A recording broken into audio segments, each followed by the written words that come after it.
Hello everyone, my self Ram Pachauri, faculty of allied health sciences. मैं आपको यहाँ पर डिप्लोमा बैचलर कोर्सेज़ के लिए आपको different pathology, microbiology, biochemistry, anatomy, physiology, अलग अलग सब्जेक्ट्स जो है मैं आपको वीडियोज़ यहाँ प्रोवाइड करता हूँ।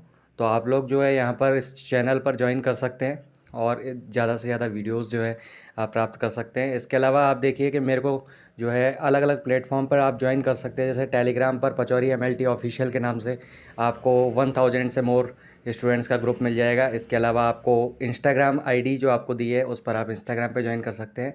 और इसके अलावा मेरे व्हाट्सअप प्रोफाइल पर भी आप इसमें जो है ज्वाइन कर सकते हैं। मेरा नंबर है 6375524388। देखिए अपना टॉपिक कंटिन्यू करते हैं। Hello, good evening everyone. मैं राम पचौरी आपका बहुत बहुत स्वागत करता हूं पचौरी MLT के इस यूट्यूब चैनल पर। आज हमारे को जो है पैरासाइटोलॉजी का एक टॉपिक पढ़ना है। मेनली हमारे को पैरासाइट के अंदर एक निमेटोडा क्लास का एक जो है हमारे को मेंबर पढ़ना है, एस्केरिस। ठीक है, ये हमारा एक DMLT BSc MLT के एग्जाम के पर्पज से बहुत अच्छा क्वेश्चन इसके अंदर पूछता है। और मेनली अगर आपको निमेटोडा में अगर कुछ पढ़ना हो तो सबसे ज़्यादा इंपॉर्टेंट अगर आप देखें तो निमेटोडा में आपका एस्केरिस होता है। ठीक है, इसकी वजह से आपको एक डिजीज होती है जिसको बोलते हैं एस्केरियासिस। तो आज हमारे को उस डिजीज के बारे में पढ़ना है। ठीक है ना, तो स्टार्ट करते हैं बात। देखिए सबसे पहले तो एस्केरिस जो है वो आपके एनिमल किंगडम के अंदर एस्के एलिमेंटिस क्लास जो है फाइलम से बिलोंग करता है। और इसके अंदर जो है इसकी निमेटोडा क्लास है जिसके अंदर इसको रखा गया है। और ये क्या है, आपके जनरली राउंड वर्म्स होते हैं जो कि आपके सबसे लार्जेस्ट जो है वर्म है। और ये हैबिटेट इनका जो होता है वो आपका इंटेस्टाइन के अंदर जेजुनम वाले हिस्से में ये पाए जाते हैं। ठीक है, देन इसके बाद अगर हम बात करें इसकी मॉर्फोलॉजी की, तो इसमें क्या होता है कि जो मेल होता है तो वो फीमेल के कंपैरिजन में छोटा होता है। और इसके अंदर क्या होता है कि कर्व्ड स्ट्रक्चर पाई जाती है। जैसे अपन सपोज बात करें कि यहाँ पर अगर मेल जो होगा तो उसके अंदर इस तरीके से कर्व्ड स्ट्रक्चर होगी। ठीक है, जबकि फीमेल जो है वो आपकी इस तरीके से स्ट्रेट फीमेल होती है। ठीक है, और लेंथ के अंदर भी अगर हम देखें तो मेल जो है वो छोटा होगा बल्कि फीमेल जो है क्या होगी लेंथ में बड़ी होगी। और इसके अंदर यहाँ पर आप देखेंगे कि यहाँ पर जो है कॉपुलेटरी स्पाइक्यूल्स जो है दो प्रेजेंट होते हैं मेनली। यहाँ पर आपको जेनाइटल पोर देखने को मिलेंगे। ठीक है, मैं अभी आपको डायग्राम में दिखा दूंगा तो आपको क्लियर हो जाएगा। ठीक है, इसके अंदर अगर मॉर्फोलॉजी में मेल और फीमेल का सेपरेटली बात करें तो इसके अंदर मेल के अंदर मेल जो होता है वो इलांगेटेड राउंडेड शेप का होता है और tapering at the both hand. यानी कि आप देखोगे कि जो है बीच में से तो कैसा होगा, मोटा होगा, और दोनों तरफ से क्या होगा, बिल्कुल पतला होगा। ठीक है, इसके अलावा अगर देखें तो इसके अंदर माउथ जो है वो क्या करता है, enters anterior and contains the three lips. यानी कि इसके अंदर थ्री लिप्स पाए जाते हैं और इसके एंटीरियर एंड पर जो है माउथ प्रेजेंट होता है। ठीक है, तो इसका ऊपर वाला जो हिस्सा है वो एंटीरियर हो जाएगा और आपका आगे वाला, ठीक है, वो हिस्सा होता है। इसके अंदर देखें साइज तो 15 से 25/3/3 to 4, यानी कि अपन बोले तो लेंथ जो होती है वो 1525 mm होती है और विड्थ जो होती है 3 to 4 mm होती है। ठीक है, देन इसके बाद इसके बात करें टेल की, तो tail end is curved ventrally in the form of hook. यानी कि ये आपको देख रहे हैं कि इसके अंदर मेल जो है उसके अंदर टेल क्या है, कर्व्ड है और इनमें हुक के रूप में पाए जाते हैं जो कि इंटेस्टाइन की वॉल से जाके चिपक जाता है। क्योंकि ये बेसिकली एक इंटेस्टाइनल पैरासाइट है जो इंटेस्टाइन को इन्फेक्शन करते हैं और एस्कैरियोसिस नामक डिजीज कॉज करते हैं। ठीक है, देन इसके बाद अगर हम देखें तो इसमें टू कर्व्ड कॉपुलेटरी स्पाइक्यूल्स जो होते हैं वो क्लोइका से जो है प्रोट्रूड होते हैं। क्लोइका बेसिकली एक स्ट्रक्चर है जिसमें आपका जेनाइटल ओपनिंग और आपकी इंटेस्टाइनल और जो आपके यूरिनरी ओपनिंग है वो आपको देखने को मिलती है। ठीक है, एक कॉमन पाथ होता है जिसके द्वारा ओपन होता है। और जो एनस होता है along with the ejaculatory duct open into the cloaca. यानी कि ये जो क्लोइका है उसके अंदर आपका एनस और जो है एजैकुलेटरी डक्ट जाकर के ओपन होता है। अभी स्ट्रक्चर में देखते हैं। ठीक है, देखिए फीमेल के अंदर अगर हम देखें तो फीमेल जो है वो मेल के कंपैरिजन में थोड़ी सी लार्ज है साइज में और एक स्ट्रेट होती है। साइज इसका देखें तो 25 से 40 mm का इसका लेंथ है और 5 mm के अराउंड इसकी विड्थ होती है। ठीक है, टेल एंड जो है वो कॉनिकल स्ट्रेट होता है। एनस जो है ओपन होता है डायरेक्टली वेंट्रल सरफेस पे आपके एक ट्रांसवर्स स्लिट के जरिए। और इसके अंदर जो वल्वा है वो आपके कहाँ ओपन होता है, आपके एंटीरियर और मिडिल थर्ड जो बॉडी का है उस जगह आपको वल्वा ओपन होता है। यहाँ पर आपको एक नैरोवर सा स्ट्रक्चर दिखता है जिसको आप बोलते हो वल्वर वेस्ट बोलते हैं। ठीक है, यानी कि क्या होगा कि एक जो है रीजन अगर हम देखें तो इसके अंदर जैसे ये आपकी स्ट्रक्चर है तो इसके अंदर एक कॉन्स्ट्रिक्टेड सा रीजन होता है जिसको आप कहते हो वल्वर वेस्ट के नाम से जानते हो। ठीक है, तो ये आपका जनरल जो है मेल और फीमेल के बीच में डिफरेंस हो गए। तो अपने को ये ध्यान रखना है कि मेल और फीमेल में क्या बेसिक डिफरेंस होते हैं। इसके अंदर एग अगर हम देखें तो फीमेल के द्वारा अराउंड 2 लाख के आसपास जो है एग्स ले करने की कैपेसिटी होती है। ये मेनली दो टाइप के एग्स जो है वो रिलीज करता है, एक फर्टिलाइज एग होते हैं और एक अनफर्टिलाइज एग होते हैं। ठीक है, क्वेश्चन में आपको पूछ सकता है कि फर्टिलाइज एग और अनफर्टिलाइज एग में क्या फर्क होता है।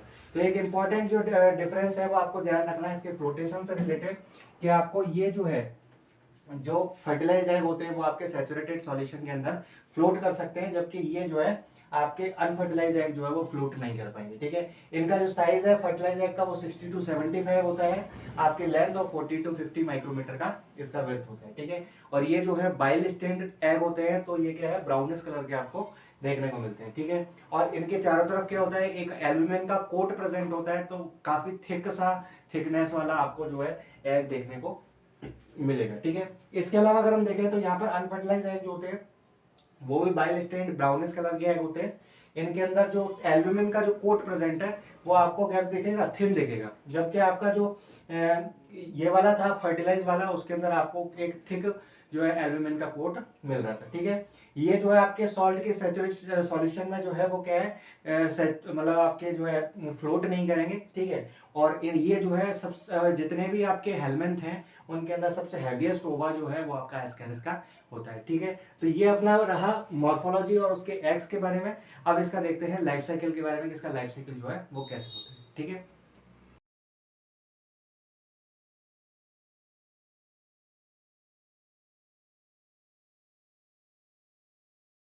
देखिए इसका अपन लाइफ साइकिल देखते हैं। लाइफ साइकिल एस्केरिस का किस तरीके से ये जो है इन्फेक्शन कॉज करता है वो अपने को देखना है। देखिए मेनली जो एस्केरिस है वो आपका डिजीज जो कॉज करता है वो एस्केरियसिस होती है, और इसके अंदर जो इन्फेक्शन है वो मेनली कंटामिनेटेड सॉइल और वाटर की वजह से होता है। कंटामिनेटेड,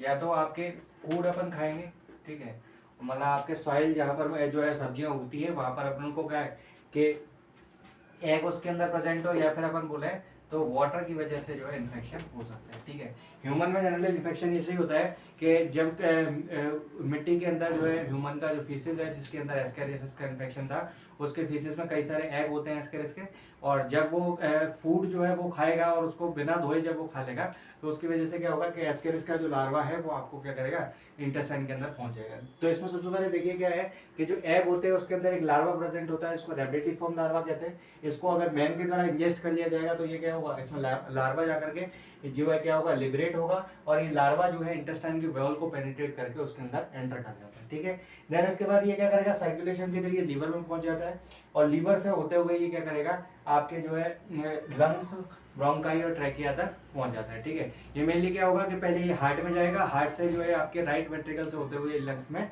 पहुंच जाता है। ठीक है, इसके बाद ये क्या करेगा, लैरिंग्स फेरिंग्स से होते हुए ये ऊपर की तरफ जा करके, और ये क्या करेगा आपके जो है सोलो कर लिया जाएगा आपकी ईसोफेगस के द्वारा, और जाकर के क्या होगा इंटेस्टाइन में पहुंच जाएगा। ठीक है, और इंटेस्टाइन के अंदर जाकर के ये क्या होगा अडल्ट वॉर्म के रूप में कन्वर्ट हो जाता है। तो इसके अंदर ये जो है संख्या में काफी सारे जो है इंटेस्टाइन में एस्केरिस के जो है वर्म आपको देखने को मिल सकते हैं।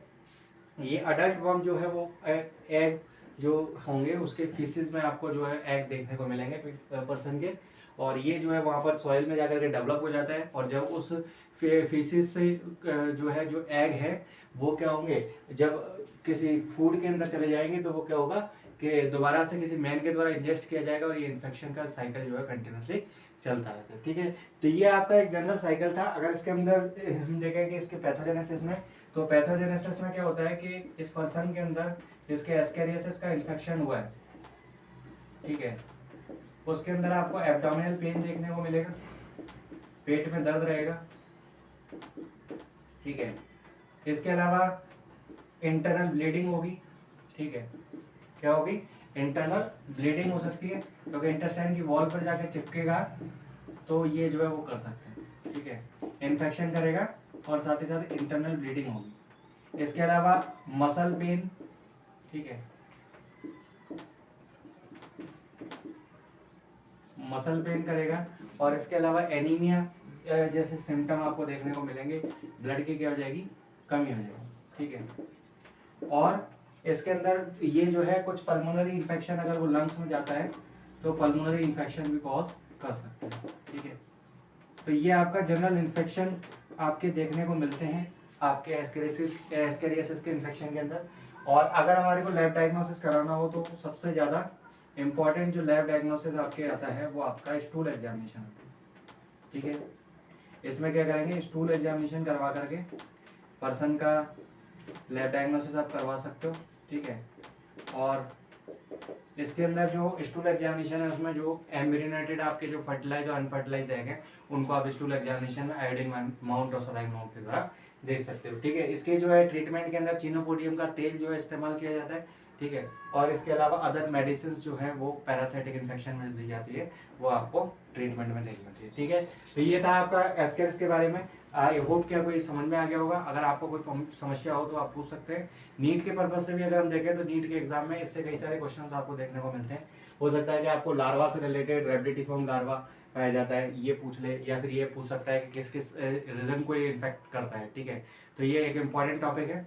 तो मिलते हैं नेक्स्ट वीडियो में नए टॉपिक के साथ में पैरासाइटोलॉजी के। Thank you so much.